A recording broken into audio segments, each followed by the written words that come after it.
আজকে শেয়ার করছি মুচমুচে এবং ভেতর থেকে রসালো একটি খাজার রেসিপি। আমরা কম বেশি সবাই দোকান থেকে এই খাজাগুলো কিনে খাই, তবে আজকে সেই দোকানের মতোই কিভাবে এই খাজাগুলো বানায় আমি সেই রেসিপিটি শেয়ার করতে যাচ্ছি। আসসালামু আলাইকুম এভরিওয়ান, ওয়েলকাম টু দ্য কুকবক্স। চলুন দেখে আসি খাজাগুলো কিভাবে বানিয়েছি। শুরুতে একটি মিক্সিং বোলে 2 কাপ ময়দা নিয়ে নিচ্ছি। এরপর দিয়ে দিব 1 চা চামচ লবণ এবং 1 টেবিল চামচ রান্নার রেগুলার তেল। এখানে আমি কোনো চিনি ব্যবহার করছি না। এরপর তেল এবং লবণটা ময়দার সাথে ভালোভাবে মিশিয়ে নিচ্ছি। খুব ভালোভাবে মিশিয়ে নেবেন। মিশিয়ে নেওয়ার পর যখন দেখবেন হাতের মধ্যে ময়দাটা দলা পাকছে এবং ঝুরমুর করে পড়ে যাচ্ছে, তাহলে বুঝতে পারবেন সব কিছু ভালোভাবে মিশে গেছে। এখন আমি একটা ডো বানিয়ে নেব। এখন এই ডো বানাতে কি পরিমাণ পানি লাগছে এটা আসলে বলা খুবই কঠিন। আপনারা অল্প অল্প করে পানি যোগ করে ডোটা বানানোর চেষ্টা করবেন। আমরা রেগুলার পরোটার জন্য যে ডো বানাই সেই ডোর চেয়ে হালকা একটু শক্ত মতো একটা ডো বানিয়ে নিতে হবে।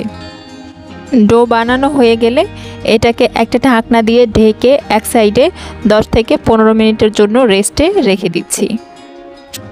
এর ফাঁকে আমরা শিরাটা বানিয়ে নেব। শিরার জন্য আমি এখানে 1 কাপ চিনি দিয়ে দিচ্ছি। 1 কাপ চিনির জন্য আমি এখানে 1 কাপ পানি ব্যবহার করব।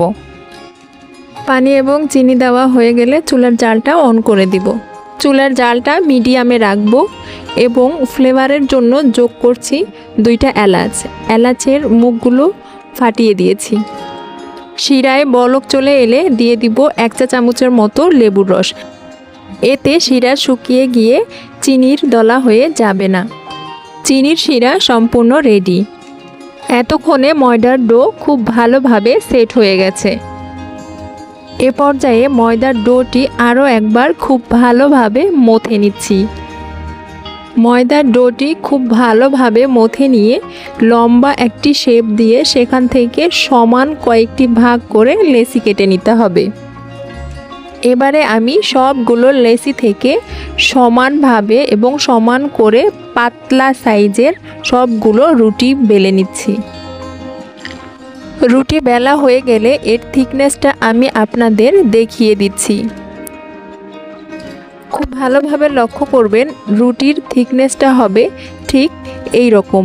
খুব বেশি পাতলাও না, আবার একদমই মোটা করা যাবে না। এভাবে আমি সবগুলো রুটি বেলে নিচ্ছি। আমার সবগুলো রুটি বেলে নেওয়া হয়ে গেছে। এ পর্যায়ে খুব ভালোভাবে লক্ষ্য করবেন। এবার আমি একটি রুটি নিয়ে নিয়েছি এবং রুটির উপরে একটু তেল এবং একটু কর্নফ্লাওয়ার পুরো রুটির উপরে সমানভাবে ছড়িয়ে নিচ্ছি। তেল এবং কর্নফ্লাওয়ার ছড়ানো হয়ে গেলে তার উপরে আমি আরেকটা রুটি সেট করে দিচ্ছি। এভাবে তেল এবং কর্নফ্লাওয়ার ছড়িয়ে প্রত্যেকটা রুটি একটার উপর আরেকটা সেট করে দিতে হবে। এখানে ছোট্ট একটা টিপস মনে রাখবেন, রুটিগুলো যখন একটার উপর আরেকটা সেট করবেন অবশ্যই তাতে কর্নফ্লাওয়ার এবং তেলটা ব্যবহার করবেন। সবার উপরের রুটিটাতেও কর্নফ্লাওয়ার এবং তেল ছড়িয়ে দিতে হবে। এভাবে যখন ছড়ানো হয়ে যাবে রুটিগুলোকে একটু হালকা বেলে নিতে হবে। বেলে নেওয়ার পর রুটিগুলোকে এভাবে হাতের সাহায্যে ঘুরিয়ে একদম রোলের মতো করে মুড়িয়ে নিতে হবে। লাস্ট পার্টে একটু পানি দিয়ে দিচ্ছি যাতে সুন্দরভাবে রোলটা সেট হয়ে যায়। এরপর আমি ঠিক যেভাবে দেখিয়ে দিচ্ছি ঠিক সেভাবে একটা ছুরির সাহায্যে এই পুরো রোলটা থেকে ছোট ছোট করে কয়েকটি লেচি কেটে নিতে হবে। যদি আপনাদের একদম মুখের লেচিটা খুব অসমান হয়ে থাকে তাহলে সেটা বাদ দিয়ে দিতে পারেন।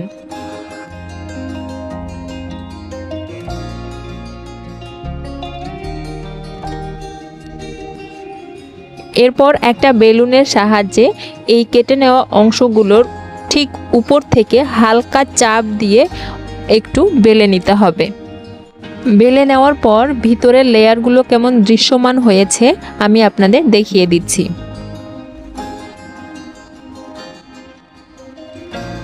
এভাবে সবগুলো আমি বেলে নিচ্ছি। এবার চুলায় একটি প্যান বসিয়ে তাতে পরিমাণ মতো তেল দিয়ে দিচ্ছি।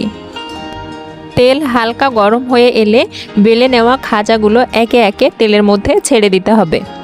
এ পর্যায়ে চুলার আঁচ মিডিয়াম থেকে লোয়ের মাঝে রাখবেন। চুলার আঁচ বেশি হয়ে গেলে ভেতর থেকে সেদ্ধ না হয়ে উপরটা শুধু ভাজা হবে। যেহেতু এটা খাজা, তাই উপর ভিতর দুটাই সমানভাবে মুচমুচে করে ভেজে নিতে হবে। তাই অল্প আঁচে উল্টে পাল্টে একদম মুচমুচে করে ডার্ক ব্রাউন কালার করে ভেজে নেবেন। খাজাগুলো আমার ভাজা হয়ে গেছে। এখন তেল থেকে তুলে আমি সরাসরি এই খাজাগুলো দিয়ে দিচ্ছি চিনির শিরার মধ্যে। শিরাটি ঠান্ডা হয়ে গেলে অবশ্যই একটু গরম করে নেবেন, এতে করে শিরা খাজার ভিতরে ভালো মতো ঢুকতে পারবে। খাজা শিরার মধ্যে বেশিক্ষণ ডুবিয়ে রাখা যাবে না, জাস্ট খাজাগুলো শিরার মধ্যে দিয়ে নেড়ে চেড়ে উঠিয়ে নিতে হবে। এই তো রেডি হয়ে গেছে আমার দোকানের মতো একদম পারফেক্ট মুচমুচে এবং রসালো খাজা। খুব সহজ একটা রেসিপি, অবশ্যই বাড়িতে ট্রাই করবেন এবং কেমন হয়েছে আমাকে কমেন্ট করে জানাবেন। আর হ্যাঁ, চ্যানেলটি সাবস্ক্রাইব করতে ভুলবেন না। দেখা হবে পরের ভিডিওতে। আল্লাহ হাফেজ।